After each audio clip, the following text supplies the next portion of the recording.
రోజు మా టిఫిన్ ఊతప్పం. ఇడ్లీ పిండిని అంటే అందరూ చాలామంది అట్టుపిండి వేసుకుంటారు, కానీ నేను ఇడ్లీ పిండితో వేస్తున్నాను. ఇది ఇడ్లీ పిండి. ఇది చూడండి, ఊతప్పం కలర్ఫుల్గా ఉంది కదా, మామూలుగా లేదు. దీంట్లో టమాటా పచ్చిమిరపకాయల చట్నీ కాంబినేషన్.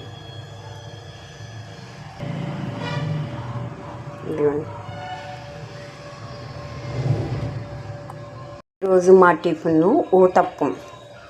ఇడ్లీ పిండిని అంటే అందరూ చాలామంది అట్టుపిండి వేసుకుంటారు, కానీ నేను ఇడ్లీ పిండితో వేస్తున్నాను.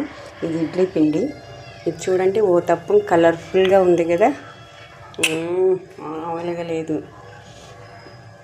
దీంట్లో టమాటా పచ్చిమిరపకాయల చట్నీ కాంబినేషన్.